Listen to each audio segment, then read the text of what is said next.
Welcome to the Magnify Wealth podcast with Scott Gannon, where we explore the power of the infinite banking concept, combined with the value of cash flowing investments for business owners and real estate investors.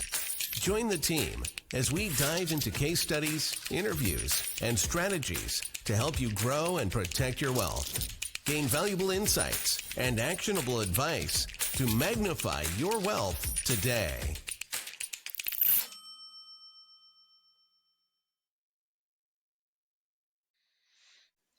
Hello, everybody, and welcome to the first episode of the Magnify Wealth podcast. I'm Cameron Gannon, and I'm here with your host, Scott Gannon. Scott, why don't you tell us about yourself and your background in the industry we're in? So, as Cameron already mentioned, my name is Scott, and I am the head coach for Magnify Wealth and founder of. And I've been kicking around the financial services business for just shy of 30 years now. And that during that time, I feel like I've seen. I probably haven't seen everything, but I sort of seen enough to know what I like and what I don't like. And there's a lot that to not like about what we do. And it took me many years to kind of figure out what felt right for me. In fact, as much as I say I've been just shy of 30 years, it was just 8 years ago that I completely changed the way I do business, the way I do it now, and what you'll, I guess, learn about through a series of these mediums, whatever medium you're on, whether it's YouTube or podcast or whatever. The intention here is to educate people on efficient ways to build wealth. Now, a little bit about my journey, I guess you could say, and that's that. I started in the financial business. Basically, asset gathering is what we called it back in the day, and that was, where's your money? How much are you saving? Move it over to me, and I'll make it all better. And being that I started in '94 and the markets produced double-digit returns for the rest of the decade after that, I looked like a genius, and I really wasn't. The training was, have a wholesaler come over and tell you what the flavor of the month was and go sell it. So there really wasn't much planning involved. It was just about getting my assets under management. And it's like I said, I looked like a rock star because the markets were killing it for the first 6 or 7 years that I was at it. But then along came the early 2000s. So we had a 50% decrease in the market. I understood why, couldn't control it, drove me a little crazy. But like I was taught, one thing that I was taught at that time was you're in it for the long haul. So these things are going to happen. And this kind of thing drop actually happens once in a generation. So what did I do come the end of 2002 and into 2003? I was telling everybody to buy, because that kind of drop only happens once in a generation. Well, 07, 08, 09 came along, and I guess generations are now in dog years because similar results happened again in recession, the whole 9 yards. So with that happening a second time inside of whatever it was, 6 or 7 years, really got me searching for alternatives. And funny thing is, the alternative was I was living long before I even started in this business and didn't even realize it. So I'm gonna do a big rewind here to when I grew up. And my parents were working class parents that both worked. And what they did back in '74, after renting for about 10 years after they got married, they decided to buy a duplex and rent one side and live in the other. And lo and behold, we were mortgage free. And what did I learn from that? Well, I learned after the fact, looking back, that it was a really smart decision for them. And it benefited my brother and I because we were able to do a lot of nice things that we didn't know. Our parents wouldn't have had the money for if they had to pay their own mortgage. So anyway, the long story, the long or the short way to look at that is I realized that rental real estate is a great wealth builder, but I only looked at this, man, many years later. It's frustrating to me to even verbalize it as to where I've come, because it was real estate that I discovered during the 2000s, studied it, understood it, but still was in the financial business. So I was an asset gatherer. And so after that second drop, I started studying it much harder. My wife and I took a week-long course in the U.S. on multifamily investing. We ended up buying a couple apartment buildings in Florida and did really well. And during that time, I was still an asset gatherer, I guess, and didn't hide anything from my clients. Told them what I was doing, and that and for the most part, they were busy professionals, and wanting me to look after their money. So I kept doing it. And then I discovered 8 years ago that there was a strategy in my day job, if you will, that marries quite well to real estate. That changed everything for me. I started to adopt this. Magnify Wealth, we use what's called the Asset Multiplier Method, and this is where it was born.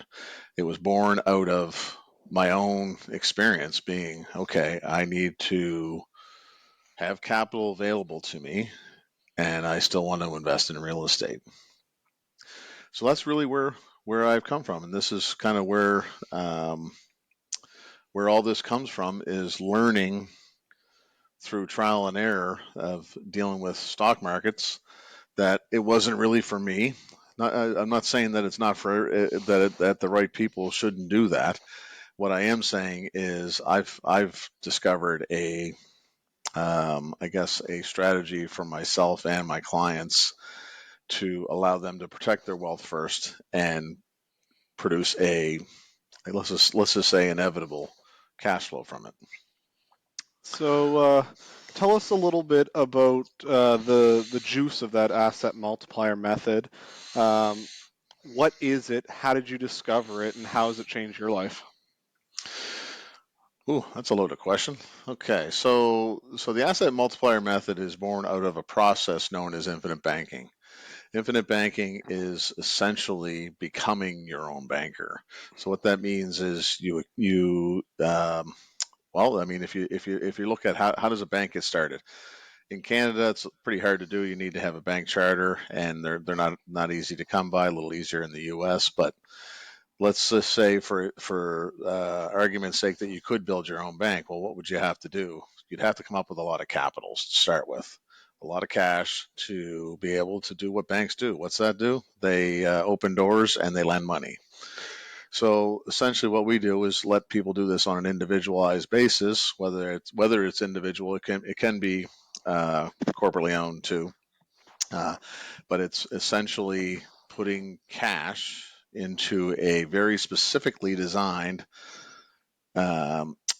participating whole life insurance that produces dividends. What that does for you is it also produces what's called cash value. And cash value is your capital that you can use, just like a bank does, use your money in lending or investing. So for all intents and purposes, you become the bank, and that's the process is becoming your own banker. So the insurance policy, that just happens to be the tool that we use that has very significant and useful tax benefits and contractual obligations that give you the ability to use it as an asset to leverage into other assets. So, just to kind of give the audience a little bit of a foreshadow of what's coming into the future, give us an example of how you've used infinite banking and the asset multiplier method in your own life rather than just your clients. Interesting. So my first experience with it, I started as what we call a saver, and I started putting money in to build and capitalize this program. And for the first, year and a half or 2 years, I didn't do anything with it. My first investment into it was actually a flip of a mini home. So I'll paint the picture here a little bit for you. So friends of my wife and I had a mini home under agreement to purchase, and the plan was to flip it. But he needed a little extra cash. So he called me up. I didn't even look at it. I was just like, it's this much, and the estimated amount to repair and the estimated resale. I looked at it. I knew the area, but I didn't go see it, the trailer itself. And I just said, yeah, how much do you need? And I sent it over to him. So I sent over the money, closed the deal, and became 50% partners on a handshake. And that, along with spending about, I think it was, if my memory serves me, that was a little under 35,000, and then we spent about another 18 or 19 to fix it. And I didn't do any of the work. I was the finance in this. So it was actually, the day it closed was 90 days to the day, and we took I'm trying to remember now. I think it was about 16,500 each back out of the deal. So for what cost me in interest, 90 days, call it, round it off to 50,000. I don't know, call it 60,000. I can't remember. I'd love to give you the exact numbers, and I certainly can at another time. But I think the interest cost at the time was about 6%. And it was for 3 months, so that really amounts to about 1.5%. So what does that amount to? About $1,000. Cost me about $1,000 for the 3 months, and made 16. So you ever make 1,600% on an investment before? In 90 days. By no means was I suggesting that I was going to do that. I have no idea, and it's not indicative of real life. We're not, past results are not indicative of future results, or whatever the disclaimer is, I should say there. But yeah, that was my first foray into it, and had a 1,600% return. That's awesome. So in 3 months, actually. So do the math. That's even larger than that. Right? Yeah, exactly. So to wrap up our abbreviated first episode here, why don't you share with the audience just a little bit about what you want to start teaching with doing this podcast, and how you want to help your audience? Oh, again, she's put me on the spot on that one. Okay, so this is purely a medium. So what I've done with clients for the past 8 years is I've sat down and taken them through, handhold them through understanding how this process works. And frankly, for the 8 years, I don't know everything. Like, there's a reason why it's called the infinite banking concept, because the options are infinite. And I learn things from people that I teach every day. And I really wanted to be able to broadcast this more so on a this, what do you call this, a medium of a broadcast medium, as opposed to a one-to-one or even small seminars. I've done several seminars of 50 and under people live.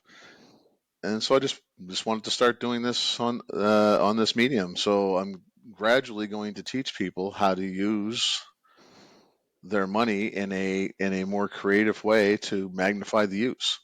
So hence the word Magnify Wealth and the Asset Multiplier Method. That's really what we're doing. We're showing people how to first protect their money, protect their lives, protect their families, and at the very same time create a multiple use asset that will pay them multiple times over. Awesome. That is awesome, Scott. So we will wrap things up now with our first episode of the Magnify Wealth podcast. Stay tuned for next week when we dive a little bit deeper on the Asset Multiplier Method. See you, everybody. Thanks for tuning in to the Magnify Wealth podcast with Scott Gannon. Remember to subscribe on YouTube or your favorite podcast platform for more insights on the infinite banking concept. Until next time, remember, immediate action is the most efficient way to achieve your goals.